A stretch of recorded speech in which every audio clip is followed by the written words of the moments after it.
Good afternoon, everyone. Myself, CA Raj Chawla. Welcome you all in this today webinar on Next Gen 2.0 GST reforms and transitional challenges. And today we have very young and dynamic faculty, CA Praveen Sharma ji. So I welcome Praveen ji. And today he will cover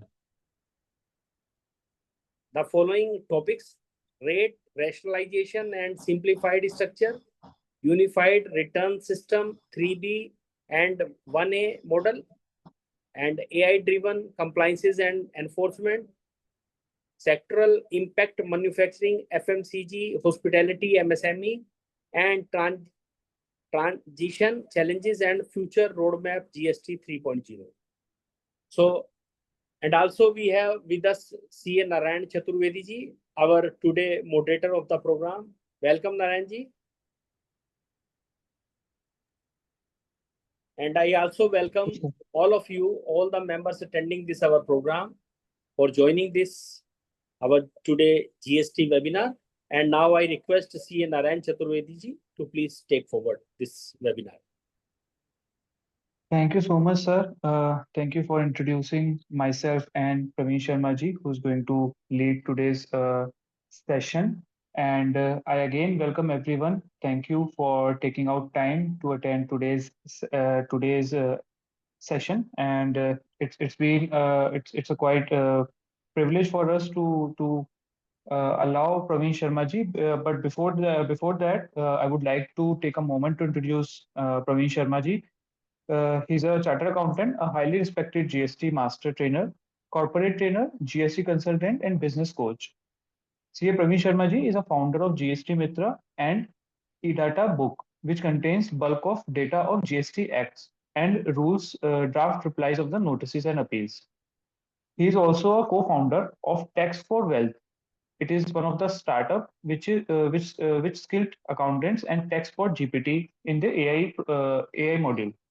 CA Praveen Sharma ji is also selected as a trainer on behalf of GSTN, of the GST project on GST portal Master Trainers Training by Infosys, Chennai in 2017.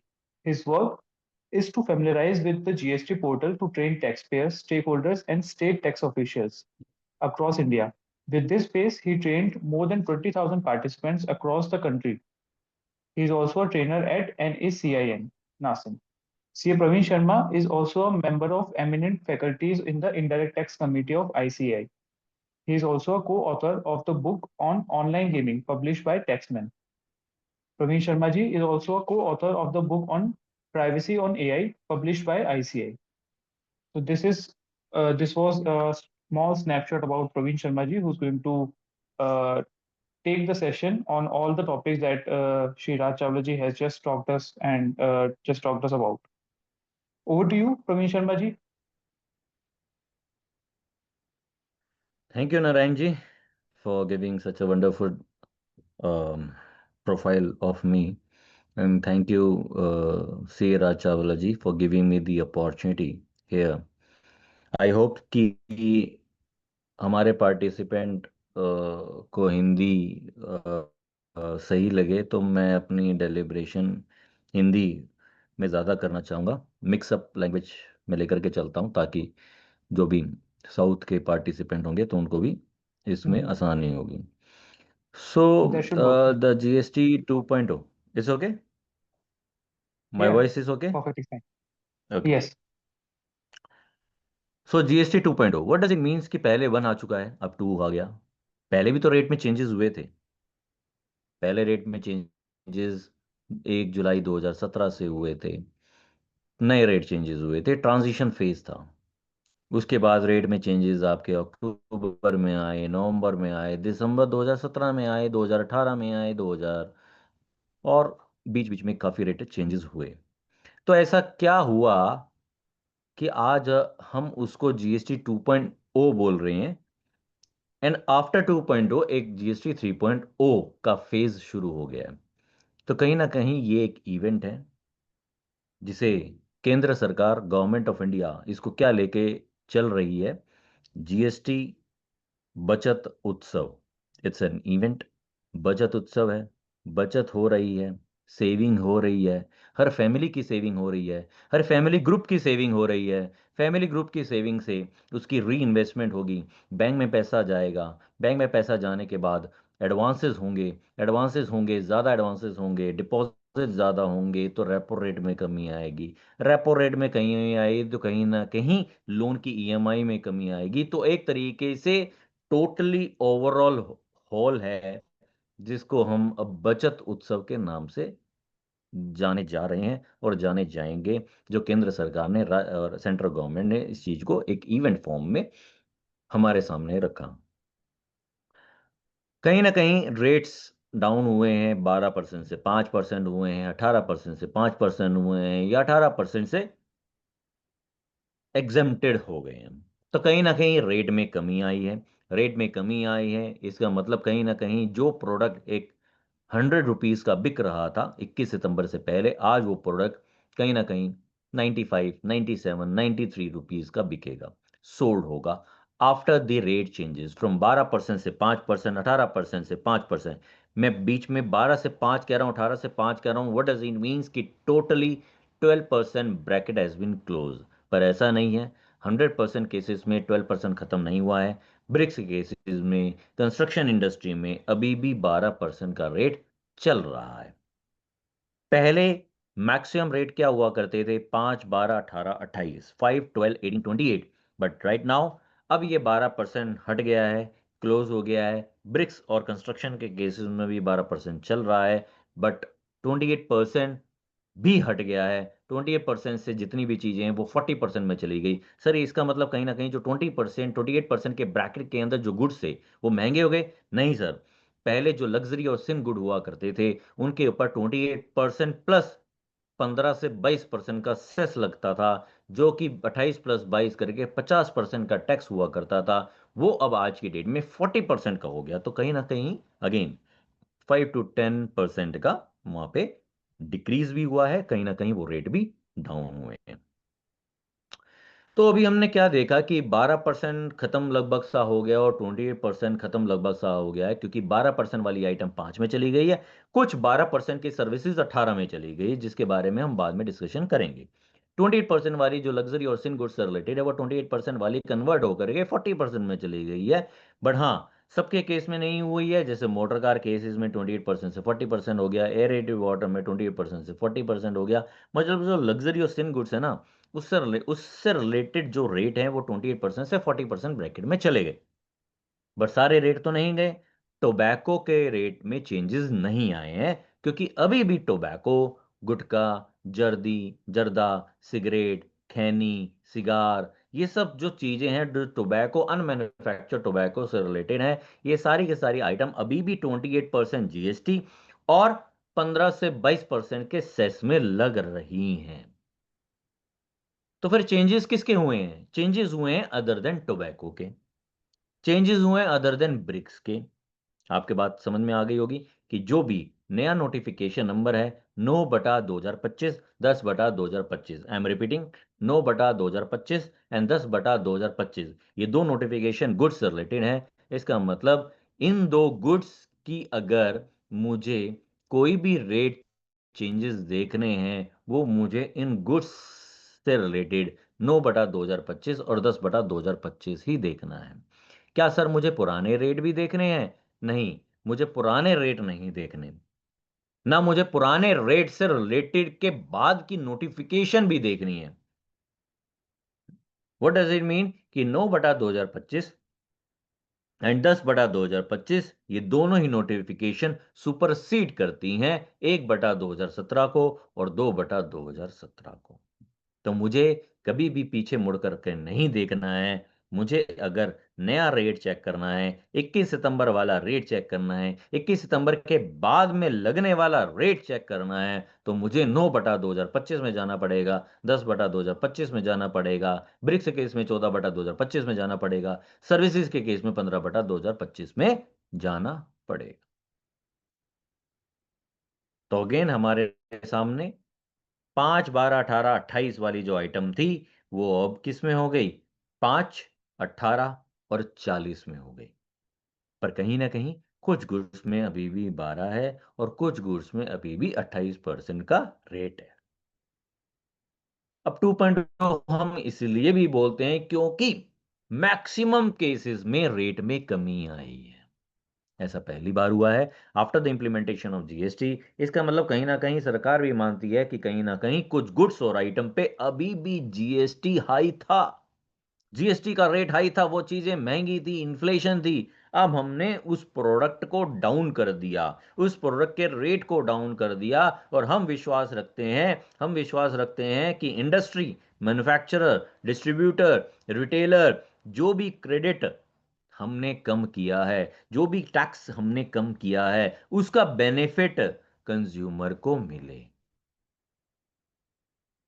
3 सितंबर को 56 GST council meeting बैठी and 9 तारीख को 10 तारीख को एक बहुत ही बड़ा circular आया लीगल मेट्रोलॉजी डिपार्टमेंट से रिलेटेड, जिसमें वो कहता था कि आपको नया टैग पुराना टैग लगाना है, न्यू एमआरपी प्रिंटेड करानी है, आपको कहीं ना कहीं आपको बताना पड़ेगा कि हाँ पुराने प्रोडक्ट का रेट ये है, नए प्रोडक्ट का रेट ये है।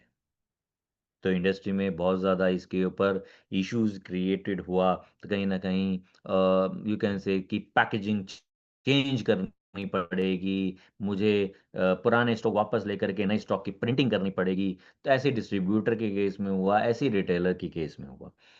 सरकार ने फिर दोबारा 18 सितंबर को एक और सर्कुलर जारी किया,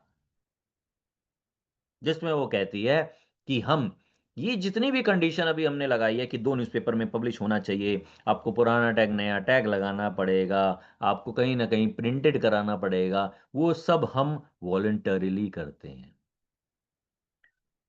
हम इस चीज को मैंडेटरी नहीं करते, आपके ऊपर थोपते नहीं है, ये जरूरी नहीं करते आपके ऊपर, बट हम भी आपके ऊपर विश्वास रखते हैं, हम आपके ऊपर विश्वास रखते हैं कि आप क्रेडिट पास ऑन करोगे, राइट? हम आपके ऊपर विश्वास करते हैं, लॉयल्टी रखते हैं आपके ऊपर कि इंडस्ट्री क्रेडिट का पास ऑन करेगा। अगर 300 रुपीज का अगर कोई भी आइटम है जो हाउस होल्ड आइटम है, वो 300 रुपीज की नहीं है। अब नया टैग जब लगता है तो वो 300 की नहीं होगी, वो कहीं ना कहीं हम मान के चलो अगर 7% की भी कमी आएगी, वो कहीं ना कहीं 280 रुपए, 285 रुपए की बिकेगी। बट आपको नया टैग पुराना टैग लगाने की जरूरत नहीं है, आपको न्यूज़पेपर में पब्लिश करने की जरूरत नहीं है, आपको क्रॉस कटिंग करने की जरूरत नहीं है। बट हाँ, अगर 21 सितंबर से पहले अगर वो 300 रुपए की बिक रही थी और 21 सितंबर के बाद भी अगर वो 300 रुपए की बिक रही है, so the anti profiting will come into the picture. Section 171 will be in the force, and जो anti national anti profiting authority है, उसकी जितनी भी पावर है वो सीसीआई में चली गई है। अब सीसीआई इस बात की रूपरेखा तैयार करेगा इन द फ्यूचर कि किसी की कंज्यूमर कंप्लेंट तो नहीं आई। सरकार ने ऐसी कंज्यूमर कंप्लेंट भी जारी कर दी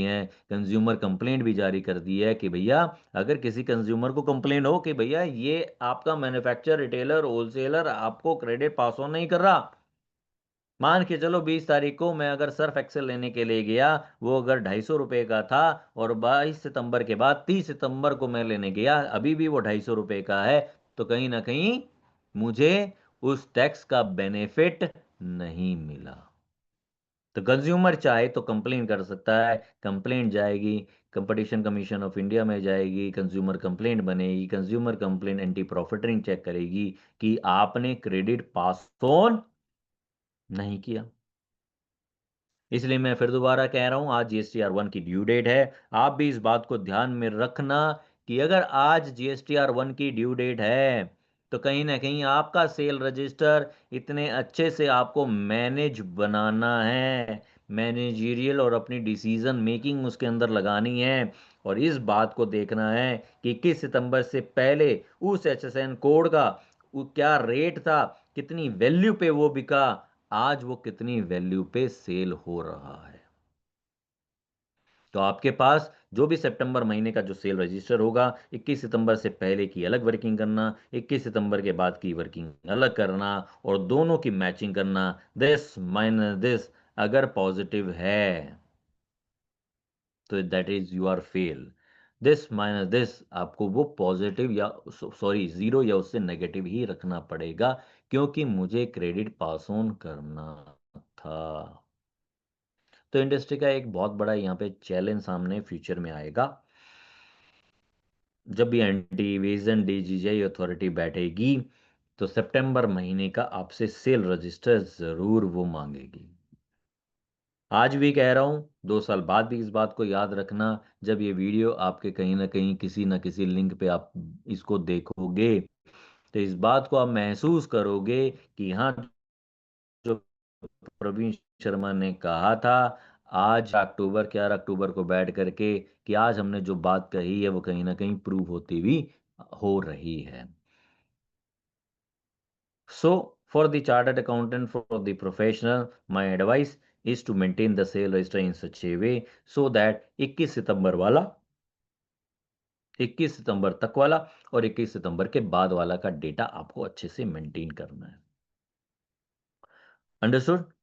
So, this is the Ruuprekha and the overview of this GST 2.0. I am proceeding with next slide. So there is a now the government of India is taking an initiative that the simplified registration scheme should be there for the small and the low risk applicant. What does it mean? कि ठीक है, हम आपका registration 3 दिन में approve कर देंगे। What does it mean? कि अगर आपने रजिस्ट्रेशन की एप्लीकेशन डाली और अभी क्या होता है, अभी 3 दिन 5 दिन 7 दिन 10 दिन 15 दिन 20 दिन निकल जाते हैं, रजिस्ट्रेशन में इश्यूज हो रहे हैं। सरकार कहती है ठीक है, जितने भी एसएमईज है उनके रजिस्ट्रेशन हम 3 दिन में अप्रूव कर देंगे, बट सब्जेक्ट टू आपकी टैक्स लायबिलिटी 2.5 लाख रुपए पर मंथ से ज्यादा नहीं होनी चाहिए। इट मींस कि आपकी B2B की टैक्स लायबिलिटी है वो 2.5 लाख से ज्यादा तक ही सीमित होनी चाहिए। अगर इससे ज्यादा बढ़ी तो आपका हम इस स्कीम से बाहर आपको निकाल देंगे। तो एक स्कीम चलेगी ऑप्ट इन और ऑप्ट आउट। अगर आप ऑप्ट इन में जाना चाहते हो, आपके ऊपर ये स्कीम की एप्लीकेबिलिटी बनेगी, 3 दिन में आपको रजिस्ट्रेशन अप्रूव कर देंगे, सब्जेक्ट टू 2.5 लाख से ज्यादा आपकी B2B की सप्लाई नहीं होनी चाहिए। ये स्कीम एप्लीकेबल होगी 1 नवंबर या उसके बाद से। बट अगर आपकी लायबिलिटी B2B की लायबिलिटी किसी महीने में 2.5 लाख से ज्यादा हो गई, then you will opt out from the scheme. Then this after this एक एसओपी आपको फॉलो करना पड़ेगा। एसओपी के अंदर आएगा कि कहीं ना कहीं आपकी पीवी होगी, फिजिकल वेरिफिकेशन होगी, तो कहीं ना कहीं आपको उस कैटेगरी में लेकर के जाएगा जो स्मॉल से ऊपर है। तो कहीं ना कहीं अगर आपके 2.5 लाख रुपए पर मंथ के हिसाब से अगर मैं मानकर चलूं, लगभग 5-6 करोड़ वाली टर्नओवर इस स्कीम का फायदा ले सकती है। बहुत ही बढ़िया, ये वेलकम स्टेप है जो 3 दिन में आपको अप्रूवल ग्रांट कर देगी। Next, simplified GST registration for the e-commerce supplier across the states. What does it mean? क्या आपके जो मैं अगर ई कॉमर्स के थ्रू सप्लाई करता हूं, नारायण जी मेरे साथ हो, हाँ जी सर। मैं अगर ई कॉमर्स के थ्रू सप्लाई करता हूं, आपने भी देखा होगा कहीं ना कहीं आपके भी क्लाइंट होंगे या किसी के भी क्लाइंट होंगे जो ई कॉमर्स के थ्रू अपनी सप्लाई करते हैं। हम्म। अगर मैं ई कॉमर्स के थ्रू अपनी सप्लाई करता हूं और मैं अगर 4 स्टेट से सप्लाई करता हूं, मुझे कितने नंबर लेने पड़ेंगे? 4।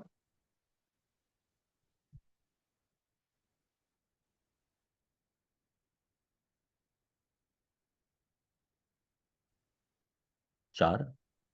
अब मान के गुड़गांव में मीशो वाला जो ई कॉमर्स ऑपरेटर है जो मुझे कहता है, या अमेजोन वाला ई कॉमर्स ऑपरेटर है, वो मुझे ये कहता है कि सर मेरे मेरे मेरे गोडाउन में आप ना 10 लाख रुपए का माल ला करके छोड़ दो, सप्लाई सारी कहाँ से करूंगा? गोडाउन से कर दूंगा। जो यस, मुझे क्या करना पड़ता था कि ई कॉमर्स ऑपरेटर से गोडाउन का एक एग्रीमेंट बनाना पड़ता था और रजिस्ट्रेशन करा के रखना पड़ता था।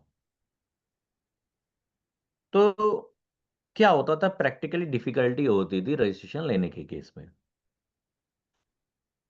जी। अब सरकार कहती है कि आप जितने भी आप ई कॉमर्स के थ्रू आप सप्लाई करते हो और जिस स्टेट में वेयर हाउस है वो आपकी स्टेट से अलग है, मतलब मैं दिल्ली में बैठा हूँ, नोएडा में वेयर हाउस है, बैंगलोर में वेयर हाउस है, हैदराबाद में वेयर हाउस है, पुणे में वेयर हाउस है, यूपी वाराणसी में वेयर हाउस है, नोएडा में वेयर हाउस है, गुड़गांव में वेयर हाउस है, तो मैं कितने नंबर लूंगा यहाँ पे?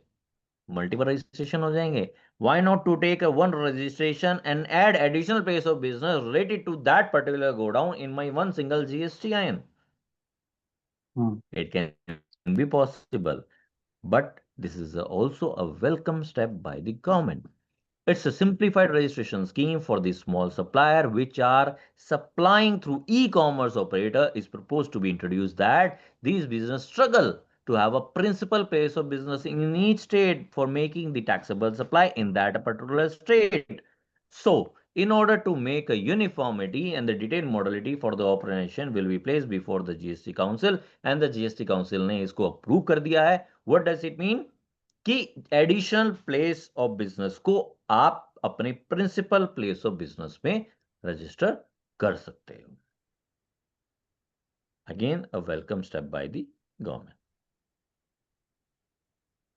Next, change in the place of supply. Any of the participant know about the intermediary services? Any of the participant जो आप अपने चैट बॉक्स में लिखना चाहते हैं कि इंटरमीडिएट सर्विसेज क्या होती हैं?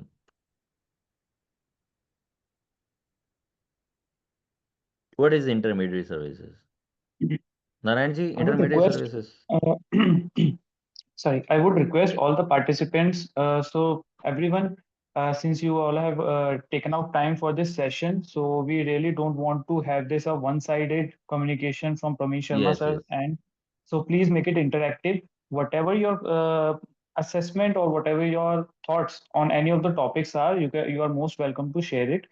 So unless we know how much you understand these things, that's how I think Pramesh Sharma ji can modify his approach to make us all understand. If we all remain mum, then he would just passing on his knowledge whatever he thinks. So it is better that we should understand what we want to know, and how much and that can be done, interact with each other. So if you know, you can just raise your hand, you can pause in, you can interrupt us if you want.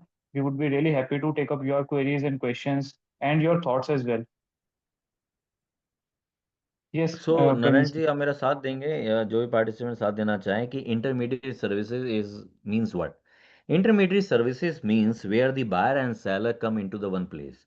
और मेरा उसमें अंदर role ये रहता है कि मैं buyer और सप्लायर को एक प्लेस पे ला करके छोड़ देता हूँ और उनसे मैं कमीशन लेता हूँ, right? Right.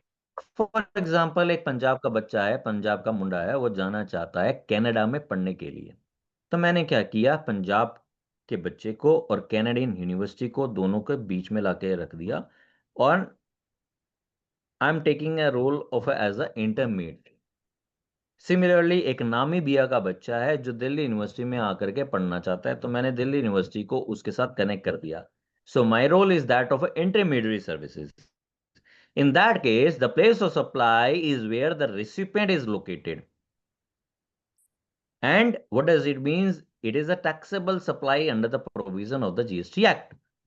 So the provision has been eliminated. Section 13(2)(b) has been eliminated, and it will come into the picture from with effect from when the Union Budget 2026 में इसकी announcement आई. फिलहाल ये जीएसटी काउंसिल की meeting के agenda में decided हो गया कि हमने place of supply in the case of intermediary को यहाँ पे हम चेंज करते हैं. अगर हम इसको चेंज करते हैं, इस वर्ड को यहाँ से डिलीट कर देते हैं, 13 सेक्शन को 2B को यहाँ से डिलीट कर देते हैं, what does it mean? The place of supply is outside India. So कहीं केसेस में आपकी एक्सपोर्ट ऑफ सर्विसेज होगी, कहीं केसेस में आपकी इंपोर्ट ऑफ सर्विसेज हो जाएगी. अगर एक्सपोर्ट ऑफ सर्विसेज होगी तो वो जीरो रेटेड सप्लाई ट्रीट होगी. जीरो रेटेड के सप्लाई के लिए आपको सेक्शन 54 के तहत अगर आप रिफंड क्लेम करना चाहते हो तो रिफंड की कंडीशन को सेटिस्फाई करते हुए आप एक्यूमुलेटेड आईटीसी का विद और विदाउट एलयूटी के बेसिस पे आप अपना रिफंड को क्लेम कीजिए। अदरवाइज अगर आपकी इंपोर्ट ऑफ सर्विसेज होगी तो आपको वहां पे आरसीएम डिस्चार्ज करना पड़ेगा। Again a welcome step followed by the government of India. So the place of supply for the intermediary will be based on the recipient location and not the location of the supplier.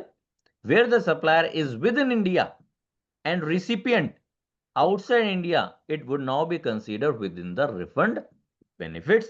Where the supplier is outside India and recipient within India, the same would start attracting reverse charge under the GST, under the import of services. Again, a welcome step by the government decided in the 56 GST Council meeting, and it will come into the picture. It will become effective only in the Finance Act 2026 onwards only. Right ये अभी इसकी notification अभी नहीं आई है। Amendment clarification related to post sale discount. Post sale discount क्या होते हैं? पोस्ट सेल डिस्काउंट वो होते हैं जहां पे मैं फाइनेंशियल क्रेडिट नोट और कमर्शियल क्रेडिट नोट इशू करता हूं। मैं एज अ मैन्युफैक्चरर हूँ नारायण जी, मैं हिंदुस्तान यूनिलीवर का मैन्युफैक्चरर हूँ। मान के चलो मैं हिंदुस्तान यूनिलीवर हो, आप मेरे डिस्ट्रीब्यूटर हो। मैंने आपको बोला कि ठीक है आप मेरे इतने टूथपेस्ट सेल कर देना, कोलगेट मान के चलो कोई भी एक टूथपेस्ट है, आप मेरा ये सेल कर देना। आपने बोला मैंने 10,000 टूथपेस्ट आपके सोल्ड कर दिए, ठीक है। अगर आपने मेरे 10,000 टूथपेस्ट सोल्ड कर दिए, मैं आपको 50,000 रुपीज का डिस्काउंट दे देता हूं, पोस्ट सेल डिस्काउंट। क्या इसके ऊपर क्रेडिट नोट चार्ज होगा? नहीं, ऐसा नहीं है। क्रेडिट नोट कब चार्ज होगा? क्रेडिट नोट किस केस में चार्ज होता है? क्रेडिट नोट किस केस में चार्ज होता है? जब आपका रिटर्न बैक होता है। रिटर्न बैक तो नहीं हुआ। आपका क्रेडिट नोट किस केस में चार्ज होता है? Where there will be the change in rate of goods. यहाँ पे रेट ऑफ गुड्स में चेंजेस नहीं हुए, तो इसका मतलब यहाँ पे जीएसटी वाला क्रेडिट नोट चार्ज नहीं होगा। यहाँ पे एक नॉर्मल, जिसको हम फाइनेंशियल क्रेडिट नोट और कमर्शियल क्रेडिट नोट के नाम से जानते हैं, वो वाला क्रेडिट नोट यहाँ पे पास होगा। इसका मतलब उसके ऊपर जीएसटी चार्ज नहीं होगा। अगर सप्लायर इस पे जीएसटी चार्ज नहीं करता तो इसका मतलब उसको अपनी लायबिलिटी को कम नहीं करना। बट होता क्या था, जीएसटी ऑडिट के केसेस में, एंटी इवेजन के केसेस में, या कोई और भी इन्वेस्टिगेशन के केसेस में परचेजर को, रेसिपिएंट को यह बोला जाता था कि आप अपना आईटीसी को रिवर्स करो, क्योंकि सप्लायर ने आपको क्रेडिट नोट दिया है, आपके लिए वो डेबिट नोट है, आपने जो एक्सेस क्रेडिट इसका लिया था मुझे उसका रिवर्सल चाहिए। But how the reversal will be in come into the picture? अगर सप्लायर ने क्रेडिट नोट रेज नहीं किया, उसके ऊपर जीएसटी चार्ज नहीं किया, उसने अपनी लायबिलिटी को रिड्यूस नहीं किया, तो why the recipient would reverse the credit in the case where the supplier has not reversed such amount? Again a welcome step है, गवर्नमेंट ने इसको देखा। इसकी भी अमेंडमेंट यूनियन बजट 2026 ऑनवर्ड ही होगी। तो post sale discount provision is now simplified, omitted the requirement of the pre-agreement of discount and specific link with the relevant invoices। मतलब अभी क्या होता था कि क्रेडिट नोट को मुझे ओरिजिनल इनवॉइस नंबर से लिंक करना पड़ता था, अब उसकी डी लिंकिंग कर दी। आपको मैच नहीं करना। मतलब अब मान के चलो मैन्युफैक्चरर के कितने सारे इनवॉइसेस वो अपने होलसेलर्स को, डिस्ट्रीब्यूटर को देता था, और उसको ये भी पता करना होता था कि मैं उसको जो क्रेडिट नोट इश्यू कर रहा हूं वो किस ओरिजिनल इनवॉइस के रेफरेंस में कर रहा हूं। अब उसकी डीलिंकिंग कर दी। So then there will be non-reversal of ITC on account of the post-sale discount through the financial of the commercial credit note, and the treatment of the financial post-sale discount provided by the manufacturer to the dealer as the additional consideration in transaction with the dealer and the end customer, and the treatment of the post-sale discount as consideration for the promotional activity performed by the dealer. These are some of the cases where the financial or the commercial credit note can be issue.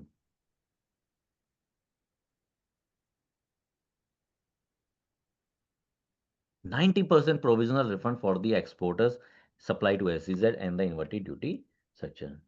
अब देखो वैसे तो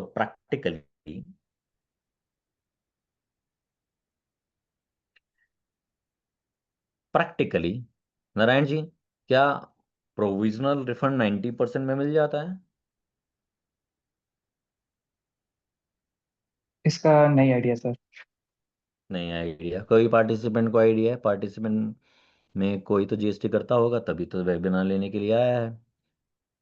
any of the participant, कि क्या हमें 90% provisional refund inverted duty structure में पहले मिलता था? क्या 90% आपको फिलहाल एक्सपोर्ट के केसेस में मिल जाता है? हेलो। हाँ जी, गौरव जी। यस गौरव जी। सर ये भी डिपार्टमेंट में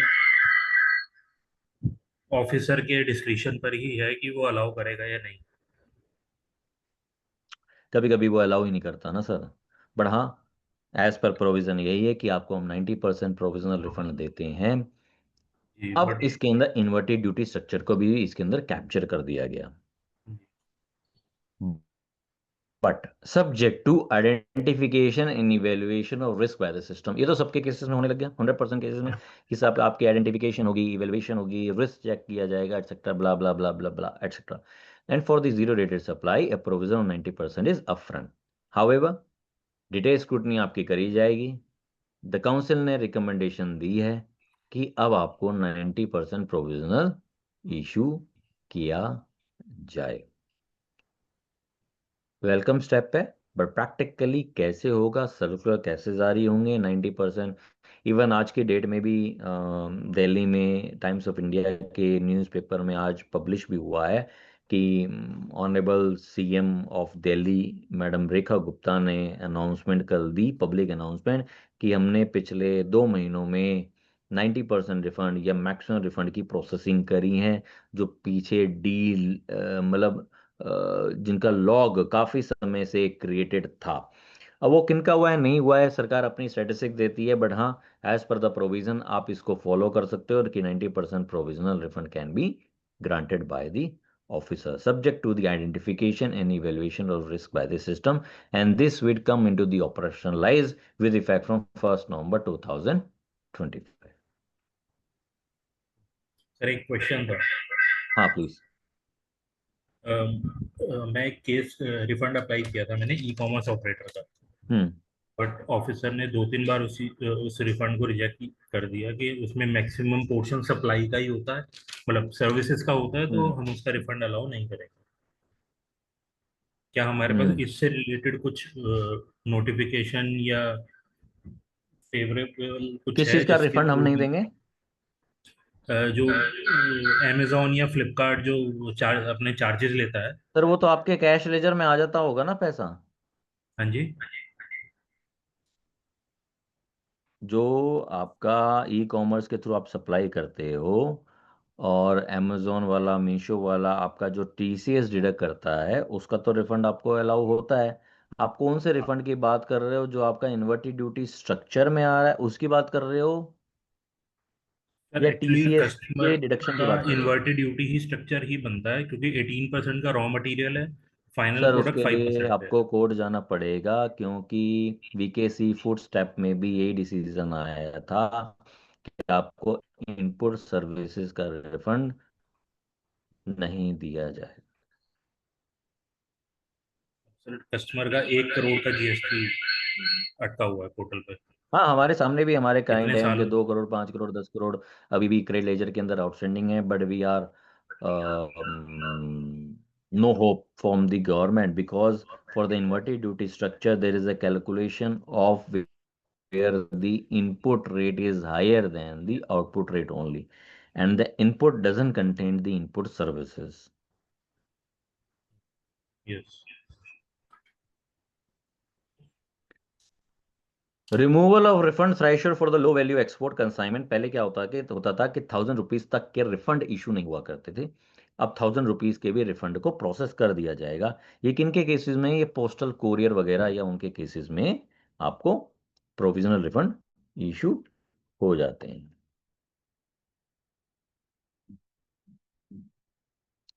हाँ जी, जीएसटी 80 मोस्ट इम्पॉर्टेंट है। हम यहाँ पे सरकार से यही विश्वास रखते हैं कि जो यहाँ पे डेडलाइन लिखी हुई हैं, उन डेडलाइन को फॉलो अच्छे से किया जाए, क्योंकि ये जितना डिले होगा उतना ही यहाँ पे क्या कहते हैं, पब्लिक को इस केसेस में डिले महसूस होगा और लिटिगेशन, आपका जो प्रोसेस है वो डिले चलता जाएगा, लिटिगेशन कंप्लीट ही नहीं होगा। क्या है? The GST 80 will be operational in 2025। हम अक्टूबर महीने में बैठे हैं। प्रिंसिपल बेंच जो होगा also serve as the NPA. ठीक है, हम बात को समझते हैं। GST 80 will start accepting appeal before the end of the September. अभी तक सितंबर में कोई अपील नहीं आई, हम अक्टूबर पे बैठे हैं। एक ब्रेक हो गई limit. GST 80 will commence hearing before the end of the December. अभी अपील की एक्सेप्टिंग अपील होगी, जब अपील एक्सेप्ट होगी, एक्नॉलेज होगी, उसके बाद ही हियरिंग होगी। बट अभी हम अक्टूबर में बैठे हैं, दिवाली भी निकल जाएगी, फिर कई लोग ऑडिट के टाइम में बिजी हो जाएंगे, नवंबर महीना आएगा, फिर सबको अपनी 990 भी फाइल करनी है। सो लेट्स सी कि दिसंबर महीने में कब तक हियरिंग स्टार्ट होगी। Limitation date for the filing of the backlog appeal is the 30th June 2026। What does it mean कि 30 जून 2026 को आपको अपनी अपील फाइल करनी है एट द लास्ट।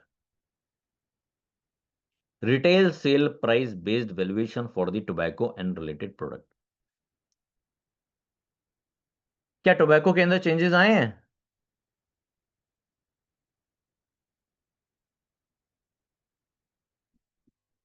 क्या टोबैको के अंदर चेंजेस आए हैं? अभी भी वो सेम प्रोडक्ट में ही एनीवन? आ रहा है। लग्जरी सिन प्रोडक्ट में आ रहा है। क्या टोबैको हम्म, के अंदर कोई चेंजेस आए हैं?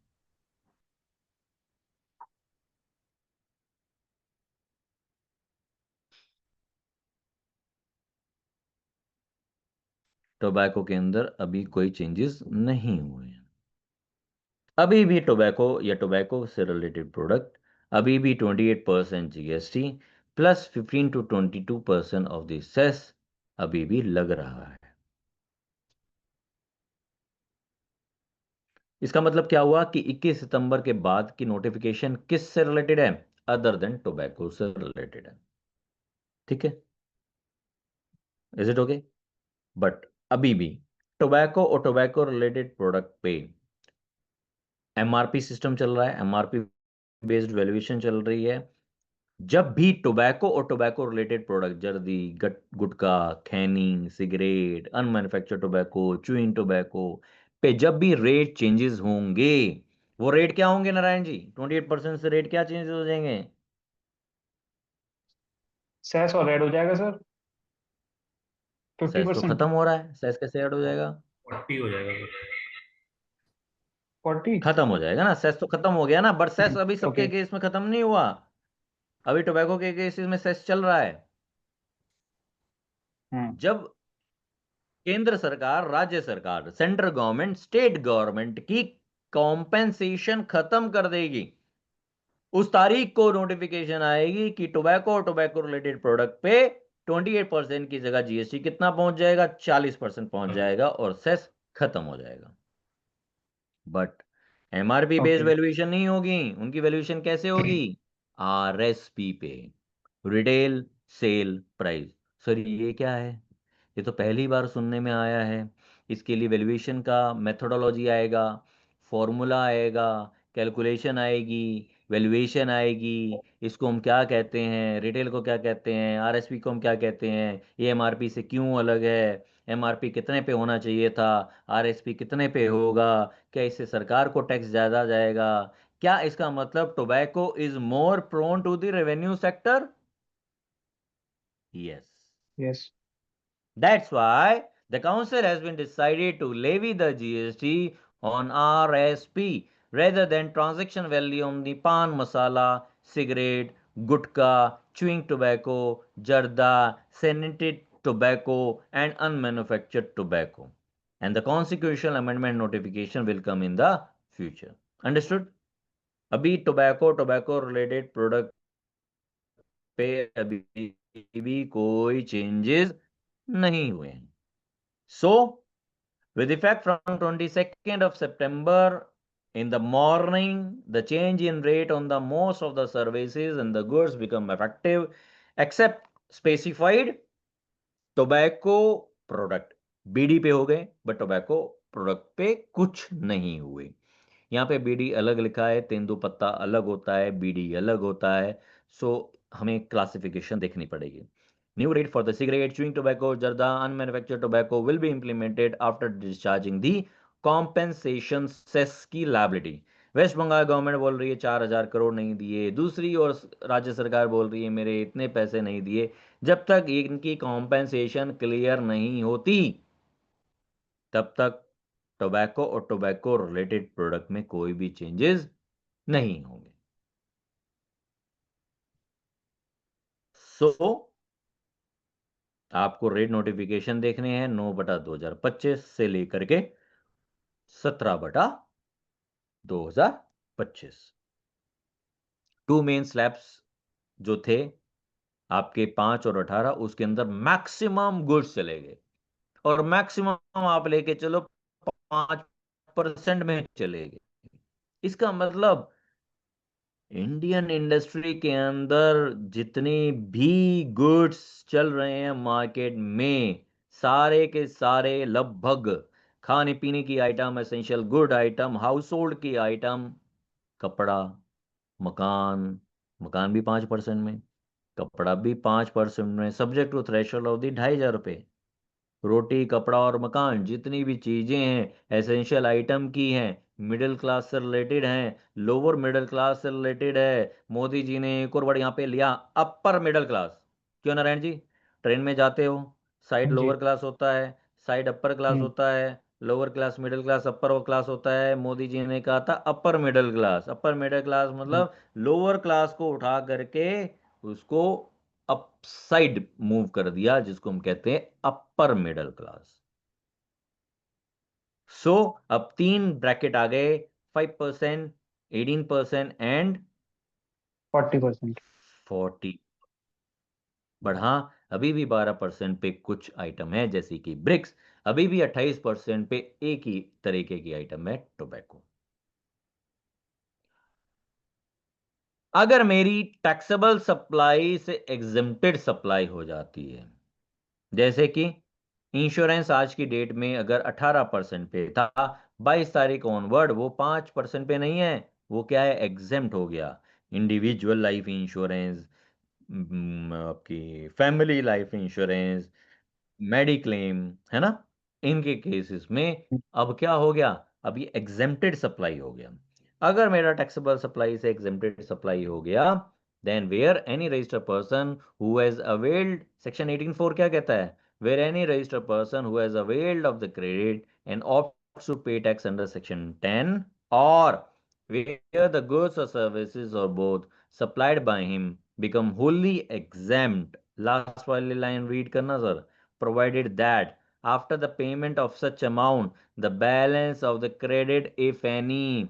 इंश्योरेंस इंडस्ट्री मान के चलो, मैक्स लाइफ इंश्योरेंस या ABC life insurance company private limited का, अगर अगर यहाँ पे मान के चलो अगर 5 करोड़ का क्रेडिट लेजर आउटस्टैंडिंग है, तो उस केसेस में प्रोपोज टैक्सेबल सप्लाई कन्वर्ट हो रही है एग्जेम्प्टेड सप्लाई में, और उसकी सारी की सारी 100% सप्लाई एग्जेम्प्टेड सप्लाई में चली गई। इसका मतलब कोई भी उसकी आउटपुट टैक्स लायबिलिटी नहीं है।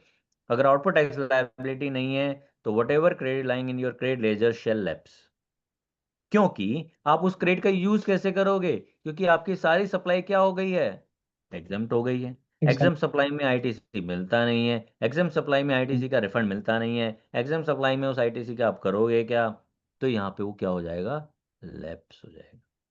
18 वाली 5 में आ गई, 12 वाली 5 में आ गई, 18 वाली 5 में आ गई, 12 वाली 5 में आ गई, पर जो क्रेडिट आपका अभी भी क्रेडिट लेजर के अंदर है उसका क्रेडिट आपको मिलेगा। बट अगर 18 वाली एग्जाम्प्ट हो गई, 5 वाली एग्जाम्प्ट हो गई, 12 वाली एग्जाम्प्ट हो गई, आपकी कोई आउटपुट टैक्स लायबिलिटी नहीं है। अगर आउटपुट टैक्स लायबिलिटी नहीं है तो whatever credit lying in your credit ledger shall lapse. Time of supply provision, Narayan ji, क्या होता है कि या तो सप्लाई होती है, सप्लाई ऑफ गुड्स होता है, या इनवॉइस की डेट होती है, या पेमेंट की डेट होती है। कोई भी एक ट्रांजैक्शन होती है उसके अंदर ये 3 लेयर्स होती हैं। जो भी इन 3 लेयर्स में से 2 लेयर किसी भी इवेंट में फॉल कर जाए, इवेंट का मतलब अगर 22 सितंबर से पहले कोई भी 2 इवेंट हो जाए तो ओल्ड रेट लगेगा, 22 सितंबर के बाद में अगर कोई भी 2 इवेंट हो जाए तो न्यू रेट लगेगा। मान के चलो सप्लाई मैंने 22 से पहले कर दी, पेमेंट पहले आ गई, बट मैंने इनवॉइस बाद में बनाया, तो ओल्ड रेट लगेगा न्यू रेट लगेगा? ओल्ड। ओल्ड रेट लगेगा। सप्लाई पहले कर दी, इनवॉइस बाद में बनाया, पेमेंट बाद में हो गई, तो न्यू रेट लगेगा। तो आपको इन 3 लेयर्स में से 2 इवेंट, जो भी 2 इनमें से लेयर्स जिस इवेंट में फॉलो हो जाए, आपको ओल्ड रेट लगेगा या न्यू रेट लगेगा।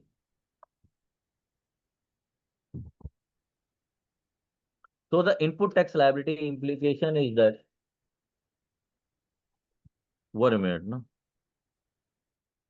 हाँ जी।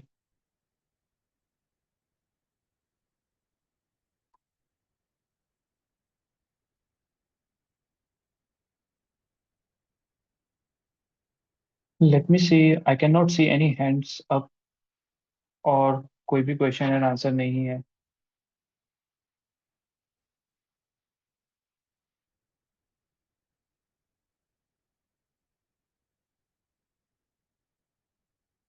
Yes. Now the higher rate ITC usage. The existing ITC from the higher rate can continue to be used for discharge of the output tax liability under the new rate. अभी हमने बताया कि 12 से 5 हो गया, 18 से 5 हो गया, तो अभी भी आपका ये टैक्सेबल सप्लाई तो है ही ना।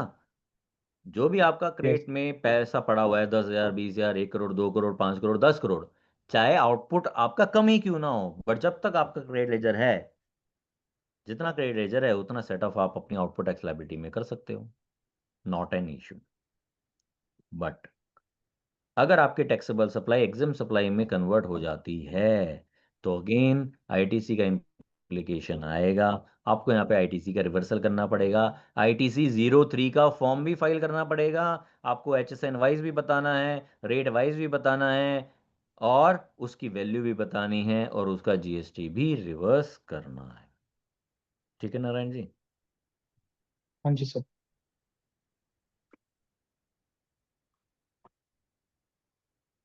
Similarly, IGST on imported goods will follow the GST rate as notified in the rate notification, except where IGST rate has been specifically exempted. Existing stock का क्या होगा? Existing stock के ऊपर न्यू रेट लग जाएगा, जो भी न्यू रेट 22 तारीख के बाद है। ई वे बिल का क्या होगा? अगर ई वे बिल पहले ही बन गया, मान के चलो ई वे बिल 20 तारीख का बन गया, दिल्ली से चेन्नई पहुंच रहा है, 4 दिन में जाके पहुंचेगा, वो कब पहुंचेगा? 2.0 में जाकर के पहुंचेगा, 25 तारीख को पहुंचेगा, तो क्या उसका जीएसटी चेंज हो जाएगा? नहीं। नहीं। उसकी ई वे बिल की एप्लीकेबिलिटी पे कोई फर्क पड़ेगा? नहीं। उसकी एप्लीकेबिलिटी उसके किलोमीटर पे ड्रिवन करती है, उसकी 1 दिन, 2 दिन, 3 दिन, 5 दिन पे डिपेंड करती है, उसकी एप्लीकेबिलिटी कभी भी जीएसटी रेट पे डिपेंड नहीं करती।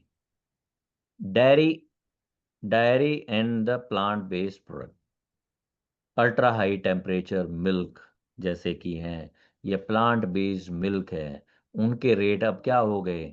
एग्जेम्प्ट हो गए, जीएसटी फ्री हो गए। Plant based drink, soya milk भी अब क्या हो गए? कम हो गए, 12 से 5 हो गए, या 5 से नील हो गए। तो कई लोग कहते हैं कि सर हमारा जो 60 रुपए किलो दूध का पैकेट आ रहा था, अभी भी 60 रुपए का बिक रहा है। अब वो देखना पड़ेगा क्या वो अल्ट्रा हाई टेम्परेचर में आ रहा है या नॉर्मल है। नॉर्मल है तो वैसे ही मिल्क एग्जम्प्ट है ना। अगर अल्ट्रा हाई टेम्परेचर है तो देखना पड़ेगा कि क्या उसके अंदर यूएचटी लिखा है या नहीं लिखा। 40% rate on the non-alcoholic beverages. The principle behind is that कि non-alcoholic beverages is a aerated water and the rate has been increased because इनके केसेस में ये लग्जरी और सिम गुड्स में आते हैं, इनकी स्ट्रक्चरिंग होगी। प्रीवियसली इनके ऊपर कम रेट लगता था, कॉम्पनसेशन लेवी भी लगता था, अब इनके ऊपर कॉम्पनसेशन लेवी नहीं है, बट कहीं ना कहीं इनका रेट भी रिडक्शन हुआ है। पहले ये 28% प्लस 15 से 22% का सेस लगता था, अब क्या लगता है? सीधा 40% लगता है, सेस अब नहीं लगता। फूड प्रिपरेशन, हाँ जी नारायण जी, कि ये पॉपकॉर्न, चॉकलेट पॉपकॉर्न, चीज़ पॉपकॉर्न वगैरह जितने भी भ्रांत भ्रांत के जो लोग थे, अलग अलग बातें करते थे, ये ब्रेड, ये वाली ब्रेड, वो वाली ब्रेड, है ना, ये परोठा, ये परोठा, ये परोठा, ब्ला ब्ला ब्ला, बहुत सारी चीजें हुआ करती थी। उन सबको एक ही टैक्स ब्रैकेट में ले आए। अब कभी आप ये नहीं कहोगे कि इस पे 12 लग रहा है, इस पे 5 लग रहा है, इस पे 5 लग रहा है, इस पे 18 लग रहा है। तो एक ही प्रोडक्ट लाइन ऑफ आइटम पे आपका एक ही रेट ऑफ टैक्स लगेगा और यूनिफॉर्म लगेगा। अब हनी, चाहे आर्टिफिशियल हनी हो या रेगुलर हनी हो, नेचुरल हनी हो, आगे आएगा। Food preparation not will attract a 5% rate। Indian bread exempted हो गए, चाहे किसी भी फॉर्म में हो, किसी भी तरीके के हो, किसी भी तरीके की पैकेजिंग हो, चाहे वो ब्रांडेड हो, चाहे वो अनब्रांडेड हो, चाहे वो खुला बिक रहा हो, चाहे किसी पैकेट में बिक रहा हो, वो सब एक ही टैक्स के ब्रैकेट में जाएगा। नेचुरल आर्टिफिशियल हनी एक ही ब्रैकेट में। एग्रीकल्चर मशीनरी 12 से 5% हो गया, कहीं ना कहीं ये बैलेंसिंग कर रहा है फार्मर के रिलीफ को और डोमेस्टिक के मैन्युफैक्चरिंग के सपोर्ट को। मेडिसिन 5% पे आ गए। लगभग जितने भी ड्रग्स हैं और मेडिसिन हैं वो सब कितने कितने पे आ गए, 5% के रेट में आ गए, एक्सेप्ट परसेंट। जो जितने भी कैंसर से रिलेटेड ड्रग्स और अलग अलग जो इंजेक्शंस हैं या और भी जो हाईली आपके मेडिसिन हैं, वो सब फुली एग्जिम्पशन में आ गए और निल रेटेड में आ गए। मेडिकल डिवाइसेस भी 12 से 5 में आ गई या 18 से 5 में आ गए। तो कहीं ना कहीं हेल्थ सेक्टर को भी यहाँ पे बेनिफिट दिया गया है। स्मॉल कार्स 18% के ब्रैकेट में है, 28% से वो 18% में आ गए। लार्ज कार्स में 28% जो रेट था वो अब 40% में चला गया, कॉम्पेंसेशन लेवी हट गया। तो कहीं ना कहीं 10% की कमी यहाँ पे भी आ गई, 10% की कमी वहाँ पे भी आ गई। कमर्शियल व्हीकल में भी 10% की कमी आ गई। तो लगभग पहले जो 10 लाख की एक शोरूम प्राइस हुआ करती थी उसके ऊपर 10% का रिडक्शन हुआ है। आज वो गाड़ी 9 लाख की, 9,20,000 की जरूर आपको एक्स शोरूम प्राइसेस पे बिक रही है। सिमिलरली टू व्हीलर के केसेस में मोटरसाइकिल जो 350 सीसी से कम है उस पे ऊपर 18%, जो 350 से ज्यादा है उसके ऊपर 40%, कॉम्पेंसेशन लेवी हट गया तो 10% की कमी आ गई। बाइसिकल और बाइसिकल के पार्ट के ऊपर 12% से रेट कम हो गया 5% पे। तो कहीं ना कहीं यहाँ भी 7% का रेट रिडक्शन हुआ है। तो स्पेशल रेट स्ट्रक्चर क्या है, प्रीवियस क्या था, 28 + 22 टोटल 45 से 50% हो जाया करता था। अब वो किस में चला गया, 40% जीएसटी में चला गया विद नो कॉम्पेंसेशन सेस। ये हमने डिस्कस कर लिया। लगभग टेक्सटाइल और फुटवेयर के केसेस में पहले जो रेट 1,200 रुपए की थ्रेशोल्ड थी वो अब 2,500 की हो गई। इसका मतलब जो 2,500 रुपए तक की जो आइटम है वो 5% लगेगी, 2,500 के ऊपर वाली आइटम पे 18% का जीएसटी लगेगा।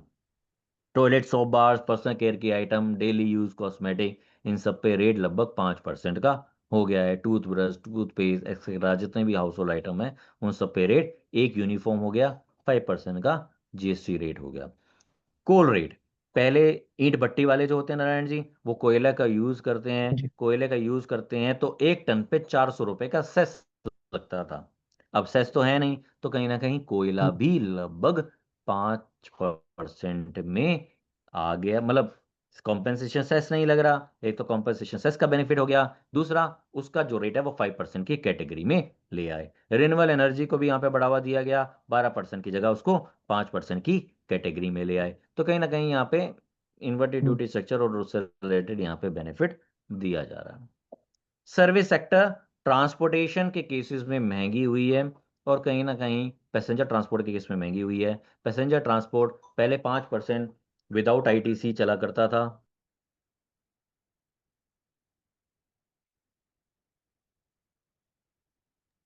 पहले 5% विदाउट आईटीसी चलता था, अब 5% विदाउट आईटीसी और 12% विद आईटीसी। अब 5% with ITC and 18% with ITC चला चला गया। इसका मतलब कहीं ना कहीं वो आपका 12% की जगह 18% में मूव कर गया।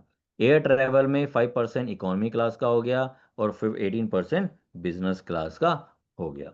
इंश्योरेंस इंडस्ट्री में भी अभी मैंने आपको बताया जितनी भी इंडिविजुअल लाइफ और हेल्थ इंश्योरेंस की जितनी भी पॉलिसी है, चाहे फैमिली प्लॉटर है, एंडोमेंट है, यूलिप है, टर्म लाइफ इंश्योरेंस है, वो सारी एग्जेम्प्ट हो गई।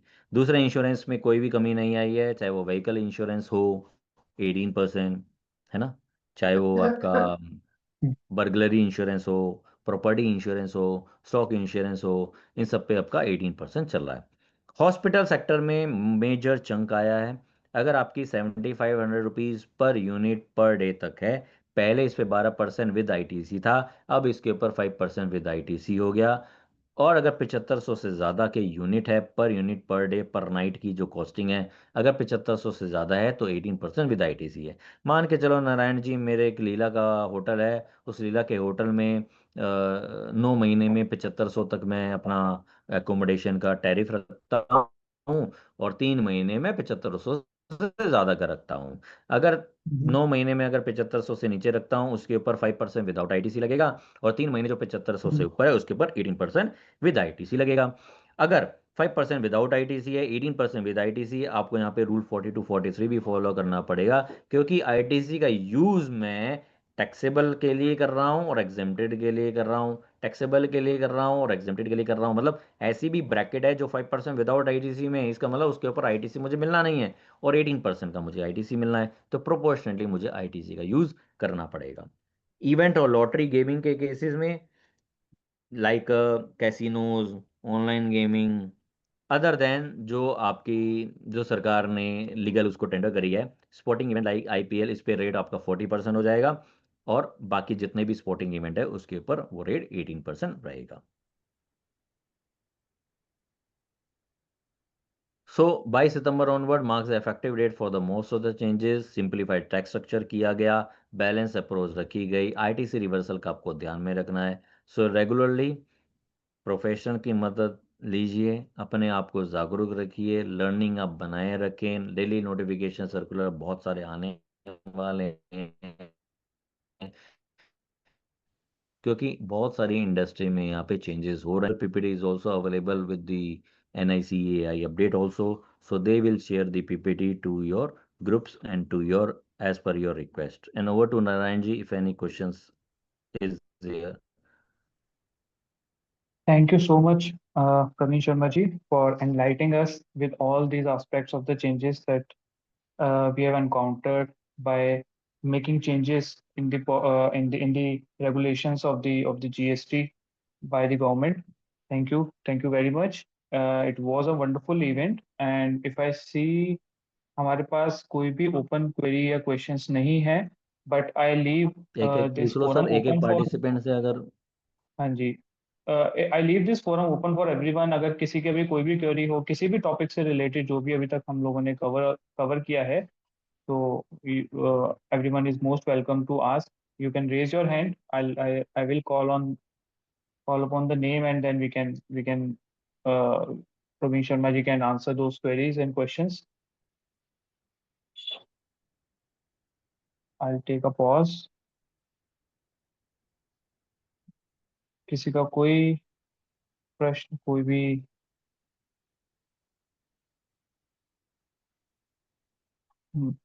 सो साइलेंस से लगता है प्रवीण जी कोई क्वेरी नहीं है। बहुत ही बेहतरीन सेशन रहा ये। सो माई नंबर इज अवेलेबल, है ना, अगर किसी की कोई फर्दर कोई क्वेरी हो, so do ask me in the future also. Yes sir, please please reach out. GST related कोई भी क्वेरी, कोई भी कंसर्न हो, इफ नॉट नाउ, अगर आपको कोई भी नोटिस या किसी रिलेटेड स्टफ से कहीं पे भी आप स्टक होते हैं, कहीं पे भी आपको रुकावट आती है, तो एक प्रवीण शर्मा जी से जरूर कंसल्ट करिए। With that, Praveen Sharma ji, we can conclude today's session. So thank you very much thank you sir, thank you. for giving us your precious time and enlightening us again with all these aspects of the GST changes. And to the audience as well, thank you everyone for joining us and listening to the content that has been shared so far.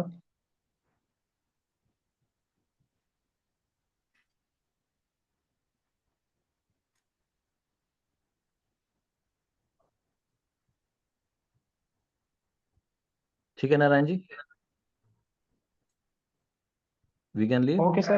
Thank you so much. Thank you so much, Thank thank you you. So much all. Thank you everyone. Thank you.